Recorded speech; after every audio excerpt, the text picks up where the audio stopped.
Nouveau podcast. Je vais essayer de faire un podcast par jour pour vous parler de différentes choses. Pour moi, c'est un peu plus simple le podcast. Pourquoi ? C'est plus facile à monter, c'est plus spontané, il y a beaucoup moins de montage.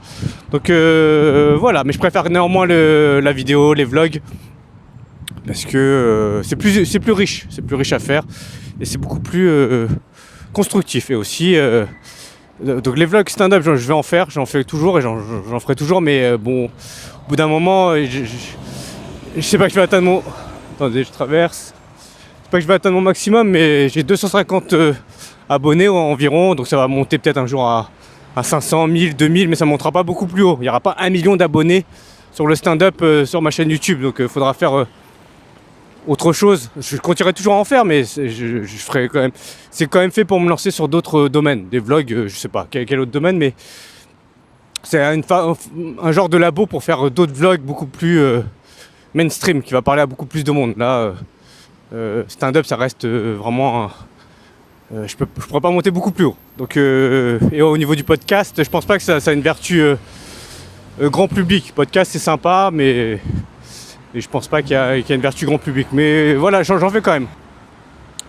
De quoi je vais vous parler dans ce nouveau podcast. J'ai 3 personnes que j'aimerais mettre en avant, qui sont dans le stand-up et qui sont pas, je trouve, sont pas assez mises en avant, donc je vais en parler. Bon, c'est un choix arbitraire parce que c'est mon podcast. Donc en premier, même s'il n'y a pas de classement, voilà, je mets en premier quand même, c'est Mohamed le Suédois. Mohamed le Suédois, je le connais pas personnellement, mais je l'avais croisé une fois sur une scène ouverte au Field, mais il y a très longtemps. Et là, dans prochaine semaine, il va jouer à l'Olympia. Donc franchement, c'est cool, bravo à lui. Et à un moment donné, je jouais au gymnase, il jouait au théâtre du gymnase et il remplissait. Vraiment, c'est pas facile de remplir à Paris. Il réussissait à remplir à Paris. Comment il a réussi ? Il a réussi grâce à des vidéos tournées avec son téléphone. Et donc il est de Marseille, donc il a réussi en faisant ça, en faisant sa communauté grâce à des vidéos, des personnages au téléphone. Ça va un peu à contre-courant de tout ce qui se fait aujourd'hui, mais je trouve que voilà, il a quand même réussi à s'imposer son style et trouver son public. Tu vois, il tourne que avec son téléphone. Je crois qu'il fait des personnages avec des perruques, tout ça. Et ben ça marche. Les gens ils ont adhéré à son humour et il va jouer à l'Olympia. Et là c'est vraiment cool de réussir comme ça. C'est juste pour vous montrer qu'il y a d'autres moyens de réussir. Vous n'êtes pas obligé de pas copier, mais de faire d'être dans la lignée du stand-up américain. Beaucoup de gens restent dans cette lignée. Maintenant avec Netflix, beaucoup de gens regardent le stand-up américain. Ils font à peu près... ils copient pas, mais en tout cas ils restent dans le même style que les stand-uppers américains. Donc c'est bien, vous pouvez le faire, mais il y a d'autres gens qui réussissent en faisant vraiment autrement. Par exemple, Mohamed le Suédois, il n'y a pas d'équivalent dans le stand-up américain. En deuxième, je vais vous parler de Stéphane Murat, qui fait partie des Desperate Housemen. Il fait un peu plus que partie, c'est un peu l'instigateur du projet. Et donc il faisait du one-man show, du stand-up. À l'époque, il commençait avec Mathieu Madénian et il faisait un spectacle, je crois, au Blanc Manteau où c'était du stand-up mais lié via une histoire. C'était présenté comme une pièce de théâtre. Et donc ça marchait très fort. Je crois que c'était au Blanc Manteau. Je suis plus très sûr, mais c'était au Blanc Manteau. Donc après, Mathieu Madénian, il a fait son parcours. Et Stéphane Murat, il a fait la montée des Desperate Housemen. C'est pas la même chose. Donc c'est 3 stand-uppers et avec une histoire qui se suit, qui se lit. Et voilà, énorme carton. À chaque fois qu'il y a des gens qui viennent de province qui me demandent quelle pièce il faut aller voir, je la conseille. Je l'ai vu cette pièce aussi. Et c'est vraiment très bien fait. C'est très cool, c'est très rythmé, très drôle. Donc effectivement, il y a du stand-up, mais il y a aussi une histoire. Donc il a réussi à faire ça. C'est vraiment un énorme succès.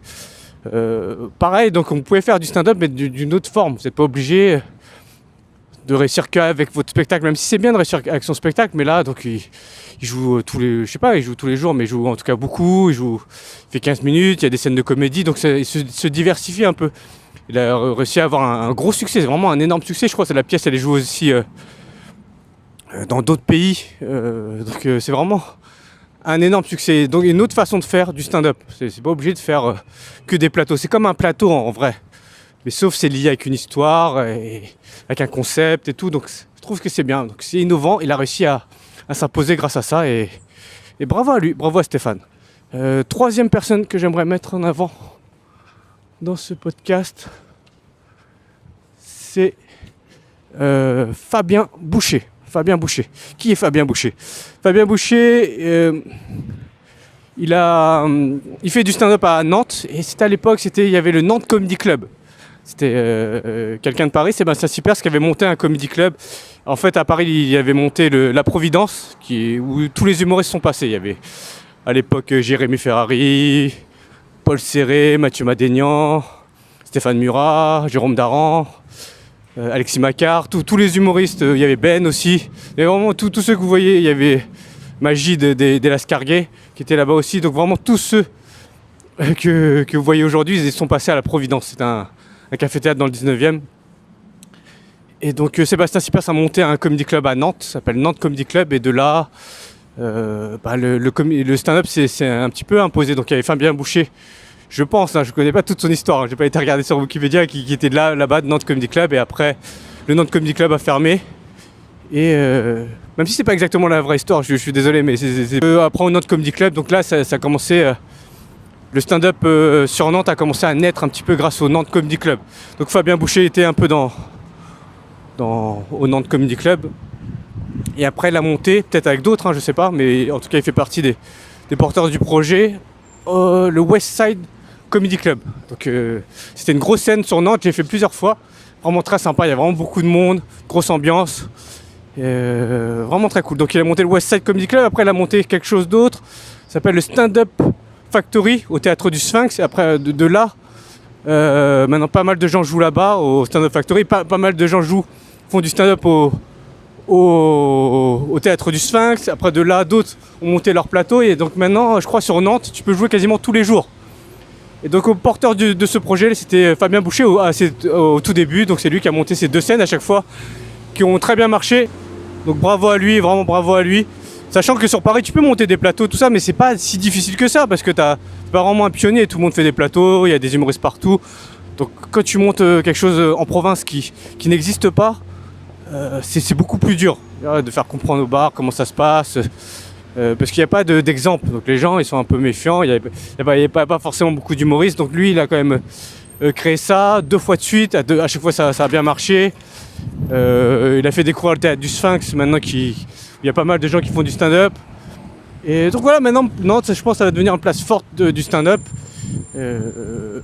Pas grâce à lui, et c'est grâce à tout le monde bien sûr, mais en tout cas il est à la base de tout ça, à la base de la base.